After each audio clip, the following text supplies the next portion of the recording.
Movie में हम देखेंगे कि एक पिता के बेटे का मर्डर हो जाता है और कातिल का पता चलने पर पिता उसका बदला कैसे लेगा। अंत में ये मूवी आपको चौंका देगी। तो मूवी स्टार्ट होती है और हम एक शादीशुदा कपल को देखते हैं जिनके बच्चे की डिलीवरी हो रही है। मॉम काफी दर्द में है और आखिरकार इन्हें एक बेटी होती है। डेरेक और स्टेसी की लाइफ में जॉर्जिया आती है जिससे दोनों काफी खुश होते हैं, लेकिन इन दोनों कपल की रिलेशनशिप ज्यादा दिन तक नहीं चल पाती जिससे दोनों के बीच में डाइवोर्स हो जाता है। लेकिन डाइवोर्स होने के बाद में इन्होंने जॉर्जिया को बिल्कुल भी अपने से अलग नहीं रखा। जॉर्जिया अपने डैड के साथ में रहती है और वीकेंड्स पर वो अपने मॉम के पास में जाया करती है। आज जॉर्जिया का 6th बर्थडे है जहाँ पार्टी में सभी लोग तो आए हैं लेकिन उसकी मॉम यहाँ पर नहीं आई है। डेरेक को स्टेसी का कॉल आता है जिसमें वो कहती है कि तुम जॉर्जिया के साथ में उसके बिना एंजॉय कर रहे हो। इन दोनों की आपस में बिल्कुल भी नहीं बनती है। डेरेक और उसका भाई टॉमी और उसका दोस्त कॉलिन तीनों साथ में एक शॉप पर वर्क करते हैं। टॉमी वर्क को अच्छे से नहीं करता जिससे इनका काम कुछ ठीक नहीं चल रहा। आज भी डेरेक टॉमी को लेट आने के लिए डांटता है। डेरेक को आज के दिन कहीं बाहर जाना था जिससे वह टॉमी से आज रात के लिए जॉर्जिया को अपने घर पर रखने को कहता है। टॉमी के साथ में उसकी गर्लफ्रेंड भी रहती है जिससे शाम होने पर डेरेक जॉर्जिया को उनके घर पर छोड़ के चला जाता है। अब अगला दिन होने पर डेरेक जॉर्जिया को पिक करता है और आज जॉर्जिया को उसकी मॉम के यहाँ जाना है। डेरेक जॉर्जिया को स्टेसी के पास ले जाता है। यहाँ डेरेक स्टेसी से पूछता है कि क्या उसने जॉर्जिया के रूम की विंडो फिक्स कराई या फिर नहीं।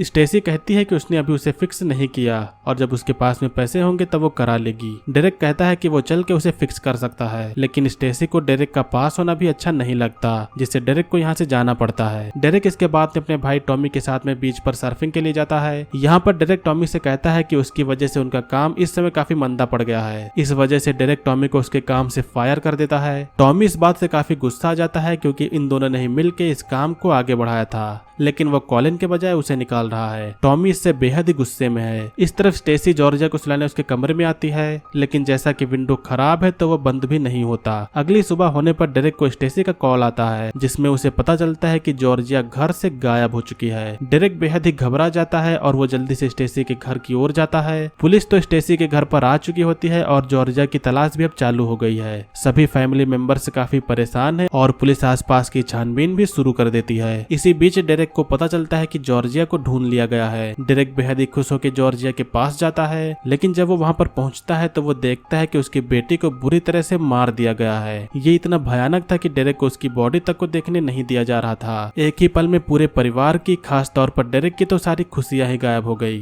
डेरेक बिल्कुल भी नहीं समझ पा रहा आखिर ये क्या हो गया। अपने खुद के बेटे के फ्यूनरल में होना एक बाप के लिए काफी दर्दनाक पल है। इसी बीच में स्टेसी कहती है कि आखिर ये कैसे हो गया, जिसके बाद में डेरेक उसके पास में गुस्से में जाके उससे कसूरवार ठहराते हुए कहता है कि अगर उसने पहले ही विंडो ठीक करवा ली होती तो ऐसा नहीं होता। डेरेक ने खुद विंडो को ठीक करने के लिए कहा था, लेकिन स्टेसी के ईगो के चलते उसने डेरेक को घर के अंदर नहीं आने दिया। स्टेसी खुद जानती है कि ये उसी का फॉल्ट है, लेकिन वो अब कर भी क्या सकती है। इसी तरह से 6 महीने बीत गए हैं, लेकिन डेरेक का दुख बिल्कुल भी कम नहीं पड़ा है। वो पूरी तरह से डिप्रेशन में है और उसे साथ में जॉर्जिया हेलुसिनेट भी होती रहती है। आज के दिन कॉलिन उसके पास में आके उसे इस सब से निकलने के लिए कहता है। वो उसे बीच पर सर्फिंग के लिए ले जाता है, लेकिन डेरेक के लिए ये इतना आसान नहीं है। बीच पर आकर भी उसे जॉर्जिया की ही याद आ रही थी, जिससे वो वापस घर चला जाता है। जॉर्जिया हमेशा उसके सामने ही रहती है। ऐसा लगता है कि डेरेक एक्सेप्ट ही नहीं कर पा रहा है कि वो मर चुकी है। अब इसी बीच में उसे टॉमी का कॉल आता है। फ्यूनरल के बाद से टॉमी ने उसे आज फोन किया है। टॉमी से बात करके डेरेक को कुछ अच्छा फील होता है। वो डेरेक को अपने घर पर पूल पार्टी के लिए इनवाइट करता है। डेरेक कहता है कि वो आने के बारे में सोचेगा। डेरेक इसके बाद में आज के दिन अपने वर्क पर जाता है। इसे देख के कॉलिन खुश है और वो कहता है कि धीरे धीरे सब नॉर्मल हो जाएगा। डेरेक को इसी बीच में डिटेक्टिव का कॉल आता है। वो कहते हैं कि हमें केस से रिलेटेड कुछ लीड मिली है। कुछ पड़ोसियों ने बयान दिया है कि ये वारदात रात में 3 बजे के बाद हुई और हम उनसे स्केच भी बनवा रहे हैं। डेरेक उनकी बातों को ज्यादा सीरियसली नहीं लेता क्योंकि 6 महीने बीत गए हैं और ऐसी बातें ये डिटेक्टिव हमेशा किया करते हैं। कॉल के बाद में डेरेक का मन काम करने से हट जाता है और फिर वो अब टॉमी के यहाँ पार्टी के लिए जाता है। डेरेक यहाँ देखता है कि कई सारे कपल टॉमी के यहाँ पार्टी के लिए आए हैं। डेरेक टॉमी से मिलता है और दोनों एक दूसरे से मिलकर काफी खुश हैं। डेरेक अब टॉमी के साथ में एंजॉय करता है। साथ में दोनों ड्रिंक करते हैं, लेकिन अब कुछ देर बाद डेरेक थक गया था तो वो सोने के लिए चला जाता है। कमरे में जब वो सो रहा था तभी उसकी नजर एक बॉक्स पर पड़ती है। इसमें वो देखता है कि एक हिडन कैमरा छिपा हुआ है। इसके बाद वो बाथरूम जाता है और उसे यहाँ भी हिडन कैमरा मिलता है। डेरेक अब इसे प्ले करने के लिए टॉमी का कंप्यूटर यूज करता है। टॉमी इस दौरान यहाँ पर आता है, लेकिन डेरेक कहता है कि स्टेसी उसे जॉर्जिया की फोटोज ईमेल करने वाली थी, वो वही चेक कर रहा है। टॉमी इसके बाद में चला जाता है और डेरेक देखता है कि टॉमी ने घर में कई जगह सीक्रेट कैमरास लगाए हैं। शायद ये हो सकता है कि टॉमी पार्टी में आए कपल्स के प्राइवेट मोमेंट्स को रिकॉर्ड करता हो। इसी बीच में डेरेक को टॉमी के टेबल में उसकी डायरी मिलती है। डेरेक इसे खोल के देखता है तो इसमें कुछ ऐसी बातें लिखी थी जो काफी सीक्रेट हैं। डेरेक डायरी को चुपके से ले लेता है और वो भी यहाँ से चला जाता है। अपनी कार में जाने के बाद में डेरेक इस डायरी को पढ़ता है। इस डायरी से उसे पता चलता है कि टॉमी ने कई सारे क्राइम किए हुए हैं। उसने कई बच्चों के साथ में गलत काम किया है और यहाँ तक कि जॉर्जिया के मौत का जिम्मेदार भी वही है। डेरेक ये जान के बेहद ही हैरान है। उसे बिलीव नहीं हो रहा है कि उसका खुद का भाई ऐसा कैसे कर सकता है। डेरेक इसके बाद में इस डायरी को लेकर डिटेक्टिव के पास में जा रहा था, लेकिन अब डेरेक सोचता है कि पुलिस टॉमी को वो सजा नहीं दे पाएगी जो वो डिजर्व करता है, इसीलिए वो अब खुद से डेरेक से बदला लेगा।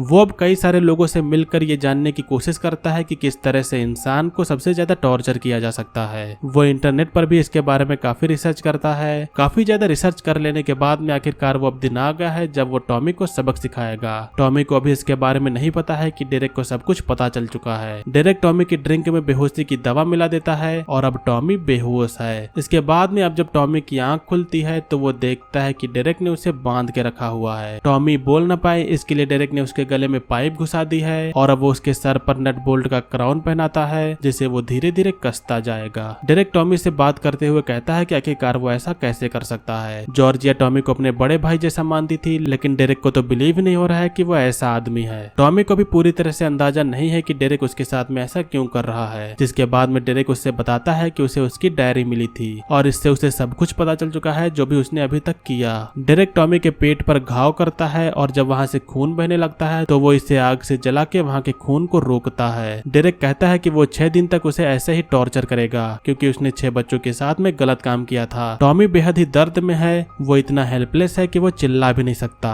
अपने बेटी के किलर को आखिरकार पकड़ लेने के बाद में वो खुश तो है, लेकिन जिस खुशी की उसने उम्मीद की थी वैसा उसे फील नहीं हो रहा। खैर, जहाँ तक टॉर्चर करने की बात है, डेरेक इस चीज में बिल्कुल भी नहीं चूकता। वो एक प्लायर्स की मदद से उसकी 2 उंगली काट देता है और उसके ब्लड को रोकने के लिए वहाँ वो वैक्स का यूज करता है। टॉमी के दर्द का आप बिल्कुल भी अंदाजा नहीं लगा सकते। डेरेक को जब भी जॉर्जिया की याद आती तो वो टॉमी को टॉर्चर करने से अपने आप को नहीं रोक पाता। इस बार वो एक लोहे के कटीले तार को लाता है। एक पाइप को डेरेक टॉमी के पीछे डालता है और फिर इस पाइप के सहारे वो इस कटीले वायर को उसके अंदर डालता है। इस वजह से ये कटीला तार टॉमी के अंदर काफी ज्यादा घाव करेगा। अब अगले दिन डिटेक्टिव डेरेक को ढूंढते हुए उसकी शॉप पर जाते हैं। यहाँ डेरेक नहीं था। डिटेक्टिव डेरेक को क्रिमिनल का स्केच दिखाने के लिए लाया था, लेकिन जब वो यहाँ पर नहीं था तो वो इसे कॉलिन को दिखाता है। वो देखता है कि इसमें तो टॉमी की पिक्चर बनी हुई है और इसे देख के कॉलिन बिल्कुल ही हैरान है। उस और डेरेक टॉमी को हर एक तरह से टॉर्चर कर रहा होता है। वो साथ में डायरी भी पढ़ता जाता है जिसमें उसने ये सब गलत काम किया था। वो टॉमी को इसे पढ़ के याद दिला रहा होता है कि उसने जो भी कुछ किया है उसके हिसाब से टॉमी के साथ में जो हो रहा है वो जायज है। टॉमी ने एक बच्चे की टांग के घुटने को निकाल दिया था, जिसे डेरेक भी उसके साथ में ऐसा ही करता है। रात में जब डेरेक सोने जाता है तो उसके सामने जॉर्जिया दिखाई पड़ती है। वो जॉर्जिया से कहता है कि अंकल टॉमी बैड मैन है और वो उन्हें सजा दे रहे हैं। जॉर्जिया कहती है कि ये काम पुलिस का है, जिससे डेरेक कहता है कि वो लास्ट में पुलिस को सब बता देगा। इसी दिन डेरेक के घर पर डिटेक्टिव उसे स्केच दिखाने के लिए आए होते हैं, लेकिन डेरेक जब इसे देखता है तो वो कहता है कि इस फोटो में टॉमी नहीं है। टॉमी ऐसा बिल्कुल भी नहीं कर सकता, जिसके बाद में डिटेक्टिव यहाँ से चले जाते हैं। अब डायरी के अकॉर्डिंग लास्ट में जॉर्जिया के बारे में लिखा था। डेरेक इसे पढ़ के टॉमी को सुनाता है और इसमें लिखा था कि कैसे टॉमी आधी रात में जॉर्जिया के पास में गया। उसने जॉर्जिया से कहा कि वो उसे उसके डैड के पास में ले जा रहा है। टॉमी फिर उसे एक बीच पर ले गया और यहाँ पर उसने जॉर्जिया को मार दिया। इसे पढ़ने के बाद में डेरेक अपने नेक्स्ट टॉर्चर स्टेप में टॉमी के दांत उखाड़ने लगता है। इसके बाद में अब आज के दिन डेरेक कॉलिन को भी यहाँ पर बुला के लाता है। वो उसे टॉमी को दिखाते हुए कहता है कि वो अपनी बेटी का बदला ले रहा है। कॉलिन इसे देख के बिल्कुल ही हैरान है और वो कहता है कि तुम ऐसा नहीं कर सकते। वो टॉमी को अब छुड़ाने लगता है और वो कहता है कि हमें जल्दी से एम्बुलेंस को कॉल करनी चाहिए। जिसके बाद में अब डेरेक उसके ऊपर गुस्सा करते हुए कहता है कि वो यहाँ से चला जाए। कॉलिन के जाते हुए डेरेक कहता है कि वो उसके मॉम डैड के पास में कॉल कर दे। डेरेक घर से बाहर जाता है और जाता ही पहले वो डिटेक्टिव के पास में कॉल करता है। पुलिस अब यहाँ पर आने वाली है और साथ में कॉलिन उसके मॉम डैड को भी कॉल करता है। लास्ट में डेरेक टॉमी को मारने ही वाला था। वो सोचता है कि उसे उसके जैसा किलर नहीं बनना चाहिए। डिटेक्टिव यहाँ उसे अरेस्ट करने के लिए आते हैं। डेरेक को अभी भी जॉर्जिया नजर आ रही है और वो अपने आप को सरेंडर कर देता है। डेरेक ने अपनी बेटी के मौत का बदला तो ले लिया, लेकिन आप हमें बताइए कि कानून को हाथ में लेके ऐसे किसी को हैवान की तरह टॉर्चर करके बदला लेना जायज है या फिर डेरेक को डिटेक्टिव को ये सब पहले ही बता देना चाहिए था। हमें कमेंट कमेंट करके जरूर बताइए। तो ये थी 2012 की एक हॉरर ड्रामा मूवी का एक्सप्लेनेशन। मूवी का नेम है डैडीज लिटिल गर्ल। उम्मीद करता हूँ कि आप लोग ने मूवी के एक्सप्लेनेशन को एंजॉय किया होगा। मूवी अगर अच्छी लगे तो वीडियो को लाइक करेगा, चैनल पर अगर आप लोग नए हो तो सब्सक्राइब करिएगा। आज की वीडियो के लिए बस इतना ही, मिलेंगे अगली वीडियो में, तब तक के लिए बाय, जय हिंद, वंदे मातरम।